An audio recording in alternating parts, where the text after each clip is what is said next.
right, so we're in one of our tunnels that we're growing cucumbers in, and the reason we started growing cucumbers in the high tunnel is because it really increases our marketable share of the crop. And so I think the crew just harvested through here, and obviously harvesting on a trellis system is a lot more ergonomic than bending over, because you know we harvest all the other crops bent over, so it's really nice to have cucumbers trellised up this way. But when we trellis them like this, we also spend a lot of time pruning them. We prune off all the suckers in between the intersection of each leaf and the stem, and we're always clipping them to this is Hortonova. The tendrils also kind of catch onto it as well, but usually we need to help them along by providing a little bit more support. But basically 99% of the cucumbers that we harvest in here, we can field pack, we don't even have to wash them, and they're beautiful, like unblemished, no insect damage in here. They get everything they need in here via the fertigation and irrigation. We also have these Spical, let's see if I can find one, pouches. Oh, here's one. We had spider mites pretty bad last year, so this year we purchased from Coberts, I believe, these Spical pouches. So these are good spider mites that eat the bad spider mites. So we just hang them on here. Yeah, and then I'm not a particularly tall person, and last year our cucumbers grew all the way up to the ceiling, and in this high tunnel we have 8-foot sidewalls, which is really great for airflow, but it's not really profitable to harvest cucumbers with a ladder. And so what we did this year is we rigged up there's this rebar that's horizontal, and it's hung on these cables, and that is the height, actually, that I can harvest from, and all of my crew can harvest this at this height without a ladder, which was the goal. But to do that, once the cucumber hits the rebar, then we start training it horizontally. And then once we do that for a couple times, then they're gonna start coming back down, and we'll kind of let them go at that point.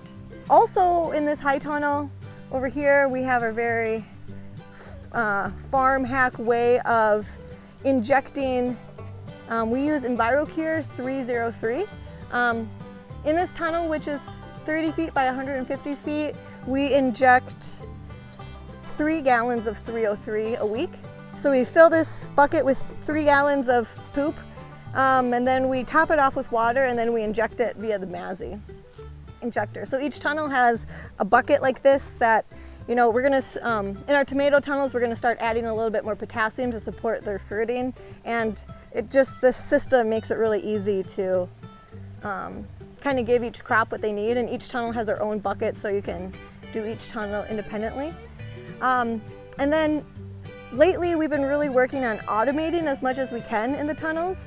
So here I have a controller, and this is for all of our irrigation needs. So if I wanted to turn on this tunnel, I just,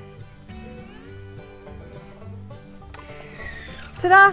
The solenoid turns on and my tunnel is irrigating. I also have a soil moisture sensor in here to let me know when it's time to water. Obviously digging around is the best way, but since installing that, we've learned that we are severely underwatering our tunnel crops, and this allows us to, depending on the maturity of the plant and how hot it is, it's being a lot more responsive, and I can totally tell this year our cucumbers are looking much better. This is our automated way to roll up and down the sidewalls. Looks very beautiful, as you can see. But this is just a motor that's connected. This was a hand crank, and every morning and evening you'd crank it open and close. And in the springtime, that's when I really see the value in having this automated. You know, in the summer, most of the times it's just open. So this motor, it just pulls up this cable. It's a drop curtain. And if you want to walk over here, you can see that I can turn it up just by the click of a button, or down. And then I can also put it on my automatic rotation. So it's with I'm on it, and so I just go online and I set the parameters. So when it's 65 degrees in here, I want you to close the tunnels for 5 minutes. And you can set whatever parameters you want. You can also see if a storm is coming in, you can say, close the tunnels. You can even do that if you're in Timbuktu. So I've been really happy with our automation in here. And then right here, you can see this is our temperature sensor. That should be hanging up. But yeah, it's just a sensor hanging so we can see what the temperature is at the fruit. So I can check the temperature anywhere in the world.